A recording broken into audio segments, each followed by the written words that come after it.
Semana que acaba, semana que começa. A semana que terminou foi uma semana dominada essencialmente pelo aumento das tensões geopolíticas no Médio Oriente e ainda pela divergência notória entre a Reserva Federal dos Estados Unidos e o Banco Central Europeu no que toca ao próximo corte de taxas de juros. No Médio Oriente, depois do ataque iraniano a Israel em resposta ao tal bombardeamento do seu consulado em Damasco, os mercados ficaram a aguardar, ansiosos, para ver qual seria a resposta de Israel, isto quando os aliados estavam a tentar conter um pouco essa resposta. A resposta de Israel acabou mesmo por acontecer na quinta-feira, levando aqui assim os mercados a uma aversão ao risco, como já não se via há algum tempo. O ouro, obviamente, que foi dos ativos de refúgio a subir, um outro foi o dólar, e o petróleo, obviamente, com uma possível disrupção naquela importante área produtora de petróleo, acabou também por, na altura, ter uma forte subida. Já em contraste, tivemos os mercados acionistas, ou seja, os ativos de risco, que sofreram um forte golpe com este aumento forte da aversão ao risco. Em Washington, assistíamos às reuniões do FMI e do Banco Mundial, em que tivemos, além de Christine Lagarde e Jerome Powell, diversos, aliás, a grande maioria dos governadores, tanto de um como de outro Banco Central. Nos Estados Unidos foi de onde veio, creio eu, a maior surpresa, com Jerome Powell a mostrar uma viragem mais hawkish, uma vez mais, ele que tinha sido talvez dos mais dovish de todos os membros do FOMC, ao dizer, inclusive, que o número forte do mercado de trabalho não iria colocar o Fed de forma que não cortasse taxas de juros. Neste momento, e ao mesmo tempo foi dizendo que os números da inflação que tínhamos vindo a ver não passavam de precalços no caminho à tal meta dos 2% definida pelo Banco Central.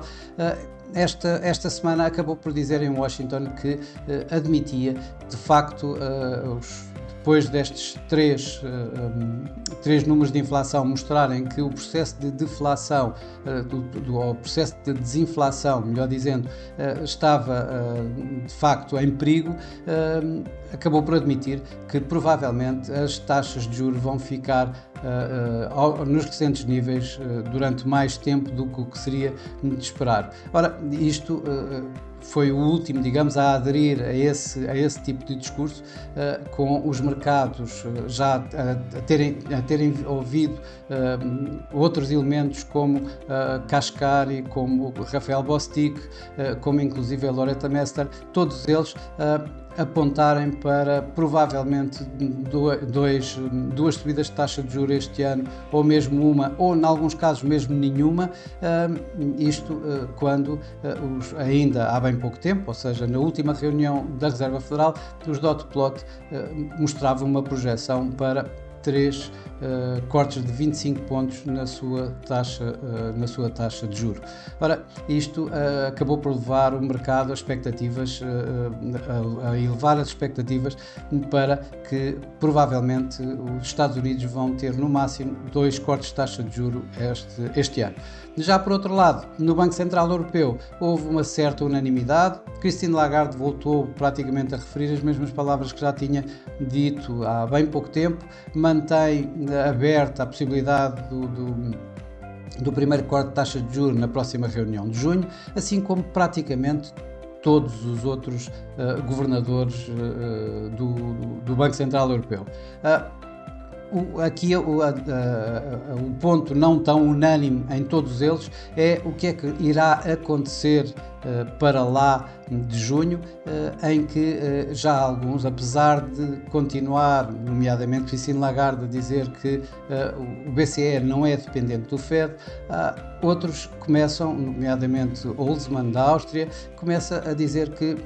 apesar de o Banco Central Europeu ser independente do Fed, não pode não deixar de olhar para aquilo que o Fed poderá eventualmente fazer, ou seja, manter taxas durante mais tempo e, portanto, o Banco Central Europeu não poder divergir assim tanto quanto isso. Temos que esperar para ver.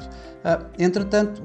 quem não esperou para ver foi o mercado acionista esta semana, que recebeu um forte golpe, como eu disse já anteriormente.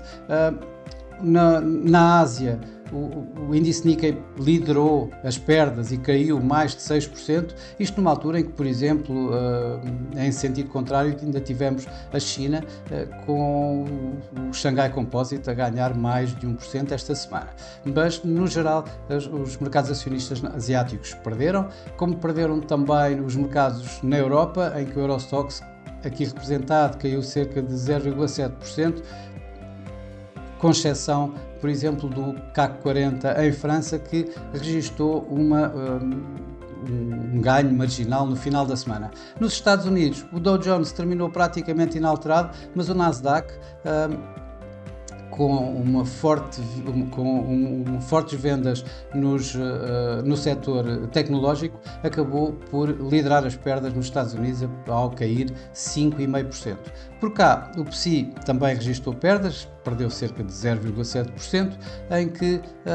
a Navigator suportou, digamos, o índice ao ganhar cerca de 3,7%, enquanto a Mota-Engil pressionou ao perder cerca de 6%. No mercado cambial, esse sim também teve um forte impacto de toda a aversão ao risco que se sentiu esta semana, em que o dólar praticamente ficou inalterado no final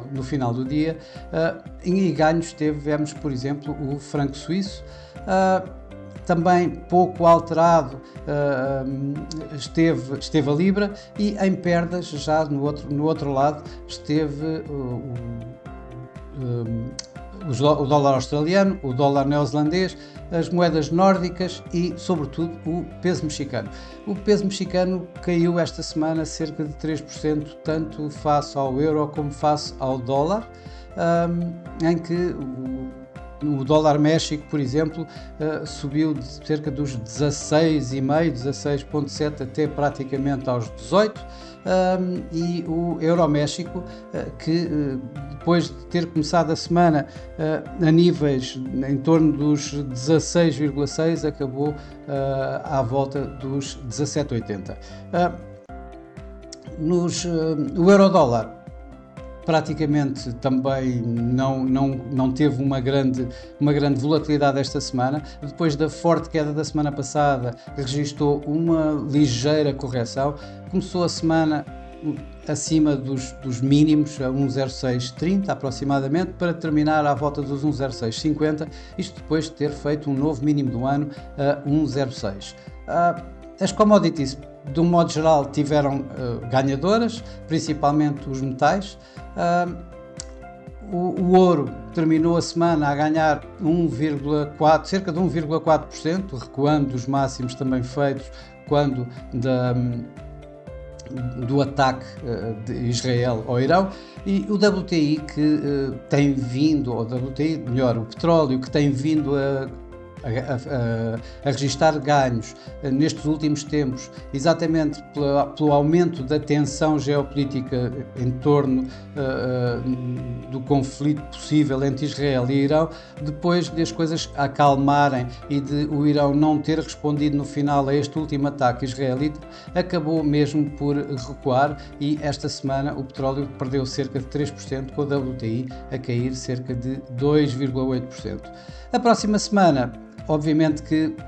em princípio, vamos continuar aqui assim um pouco sujeitos ao que vai acontecendo no Médio Oriente. Esperemos que a situação não piore, obviamente, mas o mercado vai essencialmente olhar para os dados económicos que vão sair, nomeadamente os PMIs, o PIB nos Estados Unidos e ainda a medida preferida da Reserva Federal para a inflação. Isto que poderá, obviamente, levar, uma vez mais, à tal discussão da divergência entre os cortes de taxa de juros do Banco Central Europeu e da Reserva Federal. Os mercados vão estar atentos a tudo o que vai acontecer e vai continuar a acontecer provavelmente no Médio Oriente, nomeadamente na tal ofensiva à Rafah que continua em avanços e atrasos por parte de Israel, ou quem sabe mais alguma resposta do Irão a Israel ou a continuação da resposta israelita ao Irão. Temos que esperar para saber. Obviamente que a divergência entre o Banco Central Europeu e os Estados Unidos também vão continuar a ser um tema de mercado e isto poderá ter um impacto maior, inclusive principalmente nas yields e no dólar e o euro-dólar, obviamente. Isto principalmente com os dados económicos que vão sair. Vamos começar por ter os PMIs, que vão ter um impacto maior na Europa, em que se espera que o impacto seja maior na Europa, em que as estimativas apontam para que haja aqui sim a continuação da recuperação desses mesmos PMIs, tanto no setor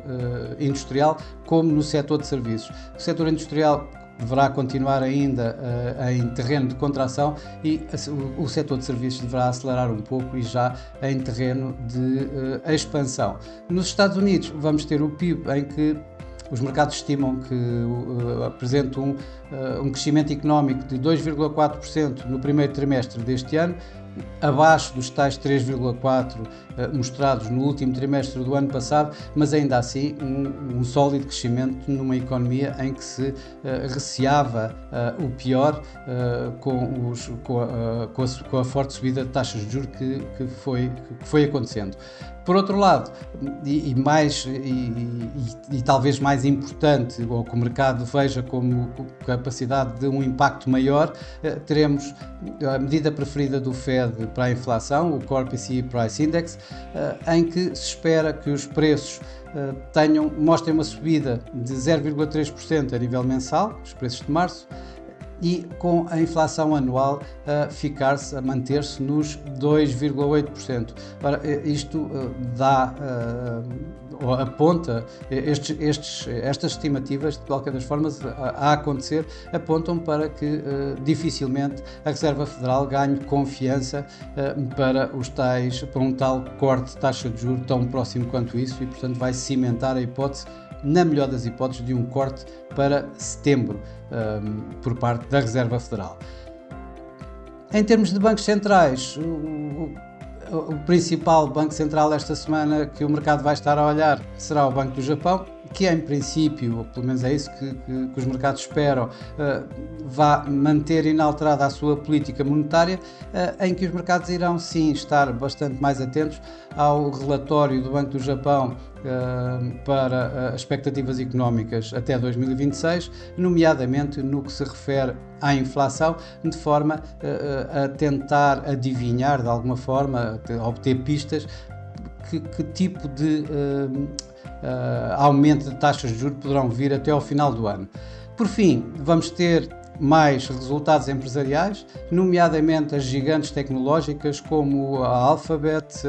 a Meta, a Amazon e a própria Tesla esta semana, que depois da semana que passou com fortes vendas no setor tecnológico, vamos ver se vai acelerar exatamente essas mesmas vendas no setor tecnológico ou se, por outro lado, esses resultados vão dar suporte aos mercados acionistas. Bom, para já é tudo. Resta-me desejar uma boa semana a todos, bons negócios e para a semana cá estarei com mais um Semana que Acaba, Semana que Começa. Até lá!